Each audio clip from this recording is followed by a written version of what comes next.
شہر بخارا کے امیر صدر جہاں کی سخاوت بڑی مشہور تھی۔ کوئی سائل اس کے در دولت سے خالی نہیں جاتا تھا۔ صبح شام دریائے فیض و سخاوت رواں رہتا تھا۔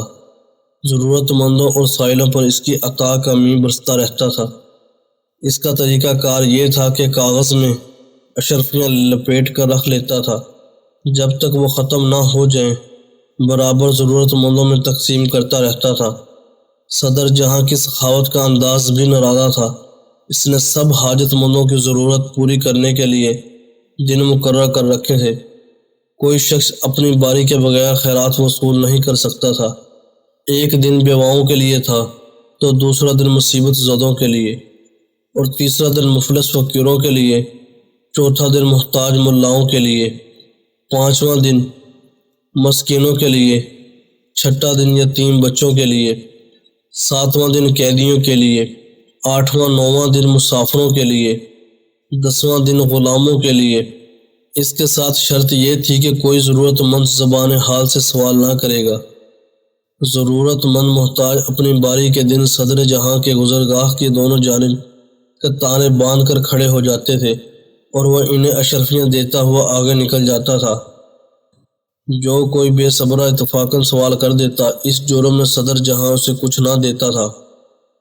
ایک دن کسی سائل نے کہا، کئی روز سے بھوکا ہوں، میری طرف نظر عنایت فرمائیں۔ لوگوں نے ہر چند اس آدمی کو روکا اور سمجھایا کہ ایسا نہ کرو۔ وہ اپنی ضد پر اڑا رہا اور برابر صدا لگاتا رہا۔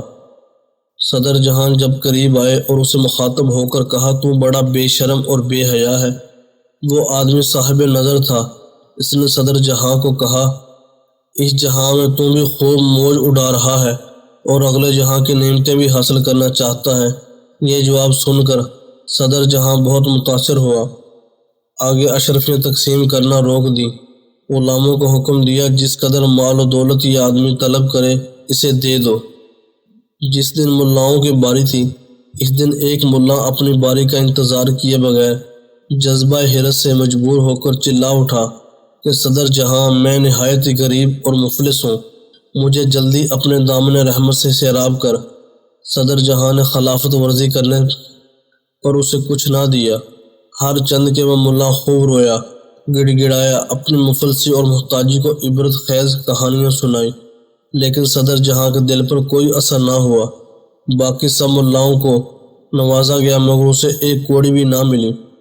دوسرے دن وہی ملا اپنے پیروں پر پٹیاں لپیٹ کر معذوروں کی صف میں جا بیٹھا تاکہ دیکھنے والے ترس کھائیں کہ وہ بیچارہ معذور ہے، اس کے دونوں پاؤں ٹوٹے ہوئے ہیں۔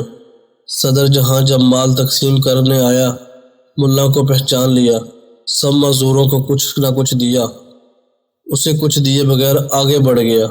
تیسرے دن ملا نے اپنے چہرے پر کالا کپڑا لپیٹا اور اندھا بن کر اندھوں کی قطار میں لگ گیا۔ صدر جہاں نے اسے وہاں بھی پہچان لیا اور اسے کچھ عطا کیے بغیر آگے بڑھ گیا۔ اس میں ناکامی کے بعد ملا نے عورتوں کی طرح سر پر چادر ڈالی اور بیواؤں کے درمیان جا کر بیٹھ گیا، گردن جھکا لی، جھولی پھیلا کر دونوں ہاتھ چادر میں چھپا لیے۔ یہ رنگ ڈھنگ دیکھ کر صدر جہاں نے ایک نظر میں پہچان لیا۔ اس نے سب بیواؤں کو اشرفیاں دی لیکن اس بیوہ کے قریب سے گزر گیا۔ جب یہ بار بھی خالی گیا تو ملا کے دل میں غم و غصے کی آگ بھڑک اٹھی۔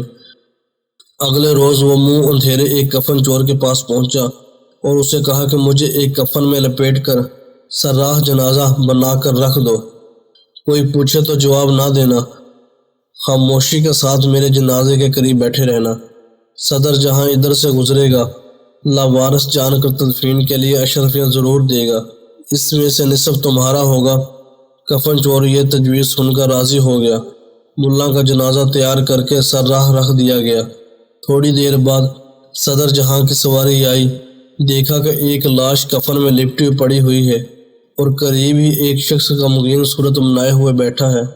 صدر جہاں نے اشرفیوں کی ایک تھیلی اس میت پر پھینک دی۔ ملا نے فوراً کفن سے ہاتھ باہر نکالا اور اشرفیوں کی تھیلی اپنے قبضے میں لے لی۔ یہ تماشا دیکھ کر صدر جہاں رک گیا۔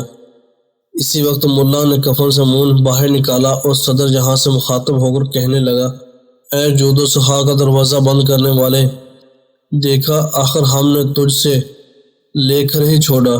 صدر جہاں نے جواب دیا، ارے احمق، جب تک تم مرا نہیں ہمارے سرکار سے کوئی فائدہ حاصل نہ کر سکا۔ درس ہدایت: اللہ تعالیٰ بھی دعا مانگنے کا اصول و ضوابط مقرر فرمائے ہیں، ان سے روگردانی کرنے والا بے مراد ہی رہتا ہے۔ اسٹوری ون کے ناظرین، اسی طرح کے اچھے اصلاحی واقعات سننے کے لیے چینل کو سبسکرائب کریں، گھنٹی کے بٹن کو آن کریں۔